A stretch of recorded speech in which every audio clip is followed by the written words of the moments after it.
নমস্কাৰ চাবলৈ আৰম্ভ কৰিছে আছামিজ ট্ৰেন্ডিং আজি 27 ফেব্ৰুৱাৰী আজিৰ দিনটোৰ কেইবাটাও গুৰুত্বপূৰ্ণ খবৰ লৈ আহিছো আৰু এনে ধৰণৰ খবৰসমূহ নিতৌ চাবলৈ চেনেলটো সাবস্ক্ৰাইব কৰি ভিডিঅ'টোত এটা লাইক কৰি দিবলৈ আজিৰ দিনটোৰ প্ৰথমটো গুৰুত্বপূৰ্ণ খবৰ এফালে ভূমিকম্প আনফালে হিল ধুমুহাৰ এলাৰ্ট জাৰি কৰিছে আঞ্চলিক বতৰ বিজ্ঞান কেন্দ্ৰই এফালে ভূমিকম্প আনফালে শিলাবৃষ্টি ধুমুহাৰ এলাৰ্ট জাৰি প্ৰাকৃতিক দুৰ্যোগে জুৰুলা কৰিছে সমগ্ৰ ৰাজ্যবাসীক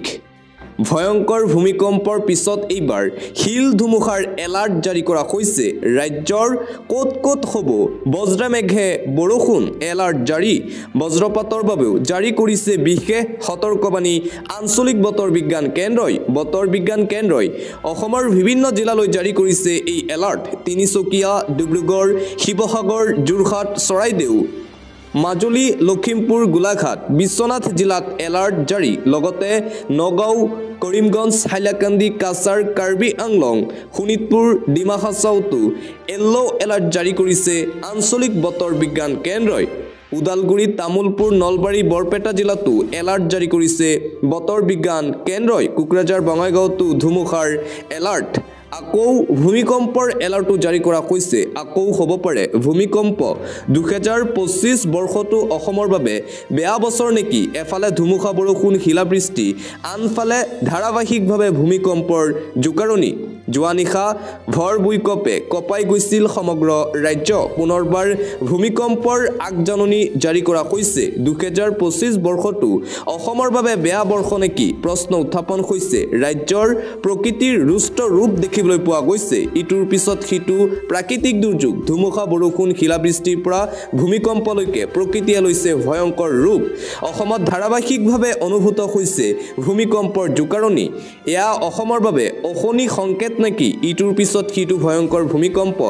বছৰৰ আৰম্ভণিৰে পৰা ভয়ংকৰ ৰূপ লৈছে প্ৰকৃতিয়ে অসমত এফালে ধুমুহা বৰষুণ শিলাবৃষ্টি আনফালে ইটোৰ পিছত সিটো ভয়ংকৰ ভূমিকম্পৰ জোকাৰণি আগন্তুক সময়ত আৰু অধিক তাণ্ডৱ লীলা চলাব প্ৰকৃতিয়ে অসমত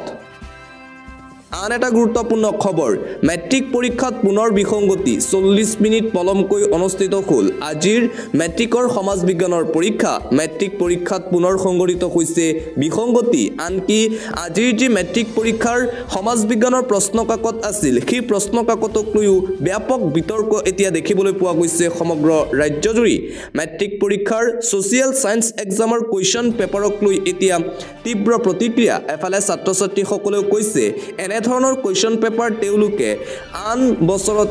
দেখাই নাই লগতে শিক্ষক শিক্ষয়িত্ৰীসকলেও সেবাৰ বিৰুদ্ধে ক্ষোভ প্ৰকাশ কৰিছে এনেকুৱা হাই লেভেলৰ কুৱেশ্যন পেপাৰ হয়তো ক্লাছ 10ৰ ল'ৰা ছোৱালীক দিব নালাগিছিল ইউপিএছচি নিট পৰীক্ষাৰ দৰে এইবাৰ প্ৰশ্নকাকত আহিল মেট্ৰিকৰ সোশিয়েল সায়েন্সত তাৰ পিছতেই এতিয়া ছাত্ৰ ছাত্ৰীসকলৰ লগতে অভিভাৱকসকলে সেবাৰ বিৰুদ্ধে ক্ষোভ উজাৰিছে আৰু আনপিনে নগাঁৱৰ এখন মেট্ৰিক পৰীক্ষা কেন্দ্ৰত 40 মিনিট পলমকৈ আহিল সমাজ বিজ্ঞানৰ কুৱেশ্যন পেপাৰ তাৰ পিছতেই সমগ্ৰ অঞ্চলজুৰি হাহাকাৰ পৰিস্থিতিৰ সৃষ্টি হৈছিল নগাঁও জিলাৰ শিঙিমাৰী উচ্চতৰ মাধ্যমিক বিদ্যালয়ত সংঘটিত হৈছিল এই বিসংগতিৰ ঘটনা দিবলৈ আন এটা গুৰুত্বপূৰ্ণ খবৰ মুছলমানৰ বিৰুদ্ধে ঘৃণা বিয়পালে নাপাব নিস্তাৰ ৰাষ্ট্ৰসংঘয়ো নিদিব ৰেখাই মুছলমানসকলক লৈ বৃহৎ সিদ্ধান্ত মুছলমানৰ বিৰুদ্ধে ঘৃণা বিয়পাসকল এতিয়াৰে পৰা আৰু নিস্তাৰ নাই ৰাষ্ট্ৰসংঘয়ো ল'ব কঠোৰ পদক্ষেপ মুছলমানক ঘৃণা বিয়পোৱা লোকসকলৰ বিৰুদ্ধে মুছলমানৰ বিৰুদ্ধে হিংসা বিয়পোৱা ঘটনা নিৰ্মূল কৰাৰ চেষ্টা ৰাষ্ট্ৰসংঘৰ ইছলাম মুফিয়াবিয়া গুৰুতৰ অপৰাধ হিচাপে গণ্য কৰিব ৰাষ্ট্ৰসংঘই মুছলমানৰ ওপৰত হোৱা উৎপীড়ন ৰোধ কৰিবলৈ কঠোৰ হৈ পৰিছে চৰকাৰ মুছলমানৰ বিৰুদ্ধে ঘৃণা বিয়পোৱাসকলৰ বিৰুদ্ধে আনিব শীঘ্ৰেই নতুন আইন ইছলামৰ বিৰুদ্ধে অপপ্ৰচাৰ চলোৱা কাৰ্যক ভয়ংকৰ অপৰাধ হিচাপে গণ্য কৰা হ'ব এতিয়াৰে পৰা ইছলাম মুফিয়াবিয়াৰ বিৰুদ্ধে কাউন্সিল গঠন কৰাৰ সিদ্ধান্ত ব্ৰিটেইন চৰকাৰৰ মুছলমান লোকসকলক যাতে কোনেও অপমান কৰিব নোৱাৰে তাৰ বাবে ব্ৰিটেইন চৰকাৰে বৃহৎ পদক্ষেপ গ্ৰহণ কৰিছে আন এটা ব্ৰেকিং নিউজ হজৰত মহম্মদক অপমান জেললৈ ভাৰতীয় জনতা পাৰ্টিৰ নেতা ধ্বংস ৰাজনৈতিক কেৰিয়াৰ বিজেপি নেতা এইবাৰ বিপদত হজৰত মহম্মদক অপমান কৰাৰ ফল ভুগিলে বিজেপি নেতাই 14 দিনৰ বাবে জেলৰ ভাত খাব লাগিব ভাৰতীয় জনতা পাৰ্টিৰ নেতাই বিজেপি নেতাজনৰ বিৰুদ্ধে আছে ইছলামক অপমান কৰাৰ গুৰুতৰ অভিযোগ দীৰ্ঘদিন ধৰি ৰাজহুৱা স্থানত ইছলামক অপমান কৰাৰ ফল ভুগিলে বিজেপি নেতাই ঘৃণামূলক ভাষণেৰে ধৰ্মক বিভেদ কৰাৰ অভিযোগ পিসি জৰ্জৰ বিৰুদ্ধে কেৰালা বিজেপিৰ অন্যতম প্ৰচাৰকৰ দায়িত্বত আছিল পিসি জৰ্জ নিৰ্বাচনৰ সময়ত ৰাজহুৱা সভাত হজৰত মহম্মদক লৈ কৰিছিল ঘৃণাসূচক মন্তব্য অভিযোগৰ ভিত্তিত আদালতে গ্ৰেপ্তাৰৰ নিৰ্দেশ দিছিল নেতাজনক পলাতক নেতাজনে আত্মসমৰ্পণ কৰাৰ পাছতেই জেললৈ প্ৰেৰণ কৰে আদালতে কেৱল জেললৈ প্ৰেৰণ কৰাই নহয় কঠোৰ ভাষাৰে নেতাজনক সমালোচনা কেৰালা হাইকোৰ্টৰ এনে ঘৃণা বিয়পোৱা ব্যক্তি নেতাৰ যোগ্য নকয় বুলি কটাক্ষ আদালতৰ পিসি জৰ্জৰ বিৰুদ্ধে কেইবাখনো থানাত ৰুজু কৰা হৈছিল জামিনবিহীন গোচৰ আটাইকেইটা গোচৰত দোষী সাব্যস্ত হ'লে জেলৰ পৰা উলুৱা কঠিন হ'ব বিজেপি নেতাগৰাকীৰ হজৰত মহম্মদক অপমান কৰাৰ এতিয়া ফল ভুগিছে ভাৰতীয় জনতা পাৰ্টিৰ কেৰালাৰ এইগৰাকী বিজেপি নেতাই খাব লগা হৈছে জেলৰ ভাত দিবলৈ চোৱা আন এটা ব্ৰেকিং নিউজ সাংসদ ৰকিবুল হুছেইনৰ আক্ৰমণ কাণ্ডৰ নতুন মূৰ পোহৰলৈ আহিছে ৰূপসীঘাটৰ নতুন বজাৰত কংগ্ৰেছৰ ধুবুৰী সাংসদ ৰকিবুল হুছেইনক যি আক্ৰমণ কৰিছিল সেই আক্ৰমণক লৈ এতিয়া নতুন তথ্য আক্ৰমণ নকৰা লোকৰ বিৰুদ্ধে এজাহাৰ দিলে সাংসদ ৰকিবুল হুছেইনে সাংসদ ৰকিবুল হুছেইনৰ আক্ৰমণ কাণ্ডৰ নতুন মূৰ এতিয়া পোহৰলৈ আহিছে তাৰ পিছতেই পুনৰ আৰম্ভ চৰ্চা সাংসদগৰাকীক আক্ৰমণ কৰা ঘটনা সন্দৰ্ভত 22 জন লোকৰ বিৰুদ্ধে দাখিল কৰিছিল এজাহাৰ ৰকিবুল হুছেইনে ঘটনাৰে জড়িত নথকা বহু লোকৰ বিৰুদ্ধে এজাহাৰ দাখিল কৰাৰ অভিযোগ উত্থাপন হৈছে সাংসদ ৰকিবুল হুছেইনৰ বিৰুদ্ধে ঘটনাৰে জড়িত নথকা লোকৰ বিৰুদ্ধে এফআইআৰ আক্ৰমণৰ ঘটনাৰে জড়িত নাছিল আব্দুৰ ৰহমান আশৰাফুল নামৰ এজন যুৱক কিন্তু এই লোকসকলৰ বিৰুদ্ধেও সাংসদ ৰকিবুল হুছেইনে এজাহাৰ দাখিল কৰিছিল ৰূপসীঘাটৰ নতুন বজাৰত দুৰ্বৃত্তৰ আক্ৰমণৰ বলি হৈছিল কংগ্ৰেছ সাংসদ ৰকিবুল হুছেইন দিবলৈ চোৱা আন এটা অতিকৈ গুৰুত্বপূৰ্ণ খবৰ পুনৰ পোহৰলৈ আহিছে আন এক চাঞ্চল্যকৰ তথ্য 100 কোটি ভাৰতীয়ৰ অতিৰিক্ত খৰচৰ বাবে নাই ধন পোহৰলৈ আহিছে আন এক ভয়ংকৰ তথ্য মোদী চৰকাৰৰ বিৰুদ্ধে ব্লুম ভেঞ্চাৰৰ এক প্ৰতিবেদনত প্ৰকাশ পাইছে ন তথ্য ভাৰতীয় লোকসকলক লৈ চলোৱা হৈছিল সমীক্ষা ভাৰতত 1.4 বিলিয়ন জনসংখ্যাৰ ভিতৰত আছে 140 মিলিয়ন গ্ৰাহক শ্ৰেণী বিপৰীতে 1 বিলিয়ন লোকৰে বিবেচনাধীন সামগ্ৰীত খৰচ কৰিবলৈ নাই টকা ভাৰতীয় লোকৰ ক্ৰমাৎ হ্ৰাস পাইছে বিত্তীয় জমা ৰাখিৰ লগতে ৰাষ্ট্ৰীয় আয় ভাৰতীয় লোকৰ 5 বছৰৰ আগত সুলভ মূল্যই 40% বজাৰ দখল কৰাৰ পৰিৱৰ্তে বৰ্তমান 18%লৈ হ্ৰাস পাইছে এই তথ্য প্ৰকাশ কৰা হৈছে আন এটা অতিকৈ গুৰুত্বপূৰ্ণ খবৰ অপৰাধীৰ ৰাজনীতিকৰ পক্ষত এইবাৰ কেন্দ্ৰীয় চৰকাৰ অপৰাধীৰ ৰাজনীতিকক নিৰ্বাচন প্ৰতিদ্বন্দিতাত নিষেধাজ্ঞা আৰোপৰ বিৰোধিতা কেন্দ্ৰীয় চৰকাৰৰ অপৰাধীৰ পক্ষত চৰকাৰ উচ্চতম ন্যায়ালয়ত শপতনামা দাখিল কৰি নিজৰ এই স্থিতি সদৰি কৰে কেন্দ্ৰীয় চৰকাৰে জ্যেষ্ঠ অধিবক্তা অশ্বনী উপাধ্যায়ৰ এক আবেদনৰ উত্তৰত এই শপতনামা দিয়ে মোদী চৰকাৰে তাৰ পিছতেই পুনৰ বিতৰ্ক আৰম্ভ 2016 চনতেই দোষী সাব্যস্ত ৰাজনৈতিক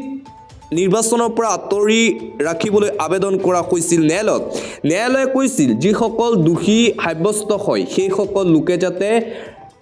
পলিটিক্স খেলিব নোৱাৰে কিন্তু ভাৰতীয় জনতা পাৰ্টিয়ে অপৰাধীৰ পক্ষত এইবাৰ শপতনামা দাখিল কৰিছে আদালতত আন এটা গুৰুত্বপূৰ্ণ খবৰ বালিত পাতিব লাগিব পৰৱৰ্তী মহাকুম্ভ মেলা নাথাকিব নদী বালিত পাতিব লাগিব পৰৱৰ্তী সময়ত অনুষ্ঠিত হ'বলগীয়া মহাকুম্ভ মেলা প্ৰয়াগৰাজৰ মহাকুম্ভৰ অন্ত পৰাৰ দিনটোতেই এই সতৰ্কবাণী পৰিৱেশ কৰ্মীৰ এক সতৰ্কবাণী জাৰি কৰিছে পৰৱৰ্তী মহাকুম্ভলৈ নদীত পানী নাথাকিব বুলি সতৰ্কবাণী সুনম ৱাংচুকৰ তাৰ পিছতেই বিশেষ চৰ্চা জলবায়ু পৰিৱৰ্তনৰ বাবে পৰৱৰ্তী মহাকুম্ভলৈ নদীত পানী নাথাকিব বুলি উল্লেখ সুনম ৱাংচুৰ এই সন্দৰ্ভত প্ৰধানমন্ত্ৰী নৰেন্দ্ৰ মোদীলৈ মুকলি পত্ৰ পৰিৱেশ কৰ্মীগৰাকীৰ পৰৱৰ্তী খবৰ দুদিনীয়া কাৰ্যসূচীৰে আয়োজন মুখ্য নিৰ্বাচনী বিষয়াৰ সন্মিলন অহা 4 আৰু 5 মাৰ্চত অনুষ্ঠিত হ'ব এই বিশেষ সন্মিলন গণেশ কুমাৰে দেশৰ মুখ্য নিৰ্বাচন আয়ুক্তৰ দায়িত্ব লোৱাৰ পাছত প্ৰথমখন সন্মিলনৰ আয়োজন সমূহ ৰাজ্যৰ লগতে কেন্দ্ৰীয় শাসিত অঞ্চলৰ নিৰ্বাচনী বিষয়াই অংশ ল'ব এই সন্মিলনত প্ৰথম দিনা সন্মিলনৰ আলোচনাৰ বিষয় হ'ব তথ্য প্ৰযুক্তি নিজ নিজ কাৰ্য পৰিকল্পনা সন্দৰ্ভত আলোচনা হ'ব সন্মিলনৰ দ্বিতীয় তথা অন্তিম দিনটোত দিবলৈ চোৱা আন এটা গুৰুত্বপূৰ্ণ খবৰ উজনিত কোনো অনুষ্ঠান পাতিব নোৱাৰিব শংকৰ সংঘই এতিয়াও বিতৰ্ক কমা নাই শংকৰ সংঘ আৰু টাইপাৰ লৈ উজনিত সম্পূৰ্ণ ৰূপত বন্ধ হ'ল শংকৰ সংঘৰ সকলো ধৰণৰ অনুষ্ঠান উজনিত শংকৰ সংঘই অনুষ্ঠান পাতিলেই বাধা দিব টাইপাই এতিয়াৰে পৰা সকলো অনুষ্ঠান নিষিদ্ধ ঘোষণা আহোম সংগঠনটোৰ শংকৰদেৱৰ আদৰ্শৰ বিপৰীতে গৈ সংঘই কাম কৰিছে বুলি অভিযোগ টাইপাৰ আমি শান্তি বিচাৰো কিন্তু সংঘই আকুৰ্গু স্থিতিত আছে এনে স্থিতি থাকিলে সংঘৰ পৰা ওলাই আহিব বহু আহোম পৰিয়াল সংবাদ মেল পাতি আনুষ্ঠানিক ঘোষণা টাই আহোম যুৱ পৰিষদৰ উজনিত অনুষ্ঠান পাতিলেই টাইপাৰ বাধাৰ সন্মুখীন হ'ব শংকৰ সংঘ উজনিত সম্পূৰ্ণ ৰূপত বন্ধ হ'ল শংকৰ সংঘৰ সকলো অনুষ্ঠান আন এটা ব্ৰেকিং নিউজ ভয়ংকৰ জলবিস্ফোৰণ গুৱাহাটীৰ পাণ্ডুত হাহাকাৰ পৰিস্থিতিৰ সৃষ্টি হৈছে পুনৰ গুৱাহাটী মহানগৰীত ভয়ংকৰ জলবিস্ফোৰণৰ ঘটনা সংঘটিত হৈছে তাৰ পিছতেই হাহাকাৰ জলবিস্ফোৰণৰ পাছতেই পাণ্ডুত হাহাকাৰ পৰিস্থিতিৰ সৃষ্টি হয় ক্ষতিগ্ৰস্ত কেইবাখনো ব্যৱসায়িক প্ৰতিষ্ঠান পুনৰ গুৱাহাটী মহানগৰীত ফুটিল পাইপ গেমনৰ চূড়ান্ত গাফিলতিৰ বাবে এই ভয়ংকৰ পৰিস্থিতিৰ অভিযোগ উত্থাপন হৈছে গুৱাহাটীৰ পাণ্ডুত পুনৰ ভয়ংকৰ জলবিস্ফোৰণৰ ঘটনা পোহৰলৈ আহিছে আজি পুৱাই এই ঘটনা সংঘটিত হৈছে ইতিমধ্যেই সেই দৃশ্য সামাজিক মাধ্যমত যথেষ্ট পৰিমাণে ভাইৰেল হৈ পৰিছে দিবলৈ চোৱা আন এটা অতিকৈ গুৰুত্বপূৰ্ণ খবৰ এটা ভাল খবৰ ব্যৱসায়ৰ বাবে চৰকাৰে আপোনাক দিব মূলধন শীঘ্ৰেই কৰক এপ্লাই ৰাজ্যৰ লাখ লাখ যুৱক যুৱতীৰ বাবে ডাঙৰ খবৰ দিলে মুখ্যমন্ত্ৰী ডক্টৰ হিমন্ত বিশ্ব শৰ্মাই আপোনাৰ হাতত মাত্ৰ এদিন সময় বাকি আছে শীঘ্ৰেই কৰক এই কাম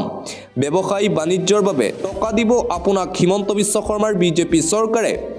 এতিয়াই কৰক CM888 গৈ আবেদন মুখ্যমন্ত্ৰী আত্মনিৰ্ভৰ আঁচনি আবেদন প্ৰক্ৰিয়াৰ শেষ সময়সীমা কাইলৈ বৰ্তমানলৈকে 50,000 যুৱকে সম্পূৰ্ণ কৰিছে আবেদন প্ৰক্ৰিয়া যিসকলে এতিয়ালৈ আবেদন কৰা নাই তেওঁলোকক শীঘ্ৰেই আবেদন কৰাৰ আহ্বান মুখ্যমন্ত্ৰীৰ আপুনি পাব 2 লাখৰ পৰা 5 লাখ টকালৈ চৰকাৰৰ ফালৰ পৰা আবেদন সম্পূৰ্ণ কৰক আৰু ধন লক চৰকাৰৰ পৰা আৰু ষ্টাৰ্ট কৰক নিজাববীয়াকৈ বিজনেছ আপোনাৰ হাতত মাত্ৰ কেইটামান দিন আছে আবেদনৰ বাবে উদ্যমী যুৱক যুৱতীৰ সাৰথি হ'ব এই ধন তেওঁলোকে আৰম্ভ কৰিব নিজা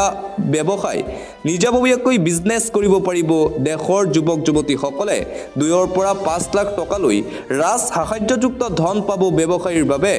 আবেদন কৰিবলৈ লগইন কৰক সেই ৱেবছাইটটো হৈছে cmaa.assam.gov.in পৰ্টেল সাবমিট ইউৰ এপ্লিকেশ্যনত ক্লিক কৰক আপুনি এই প্ৰক্ৰিয়াৰে কৰিব পাৰিব এপ্লাই তথ্য পূৰণ কৰক সকলো ধৰণৰ তথ্য আপুনি পূৰণ কৰিব লাগিব ৱেবছাইটত প্ৰকল্প প্ৰতিবেদন আপলোড কৰক আপুনি আৰু এইদৰে আপুনি কৰিব পাৰিব এপ্লাই তাৰ পাছত সেভ এণ্ড নেক্সট ক্লিক কৰক ইয়াৰ পিছতেই অনুষ্ঠিত হ'ব বিশেষ সাক্ষাৎকাৰ ইণ্টাৰভিউ অনুষ্ঠিত হ'ব ৭৫,০০০ যুৱক যুৱতী নিৰ্বাচিত হ'ব এই আঁচনিৰ বাবে ইয়াৰ উপৰিও 1 লাখ যুৱক যুৱতীয়ে ভৱিষ্যতে লাভ কৰিব এই আঁচনিৰ সুবিধা ৰাজ্যৰ লাখ লাখ যুৱক যুৱতীৰ বাবে এই ডাঙৰ খবৰ তথা এটা ভাল খবৰ জাৰি কৰিছে অসমৰ মুখ্যমন্ত্ৰী ডক্টৰ হিমন্ত বিশ্ব শৰ্মাই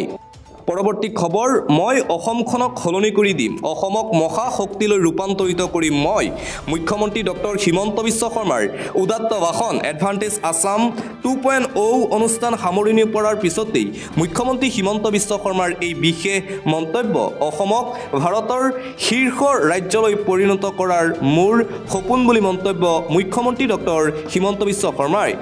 মই সপোনতো ভবা নাছিলো অসমখন সলনি কৰি দিব পাৰিম এক নতুন যুগৰ আৰম্ভণি হৈছে এতিয়া অসমত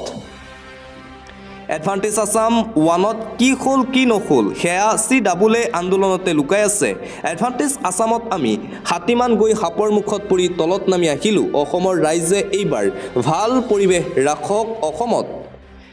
অসমৰ সমৃদ্ধিশালী ভৱিষ্যতক কোনেও ধৰি ৰাখিব নোৱাৰে বুলি মন্তব্য মুখ্যমন্ত্ৰীৰ। মই আগৰ পৰাই জানো সকলোৱে বিনিয়োগ কৰিব বিচাৰিব অসমত। এতিয়া সকলোৱে জানে অসমত আৰু বন্ধ বোমা বিস্ফোৰণৰ দিন নাই। অসমত এতিয়া শান্তিয়েই শান্তি।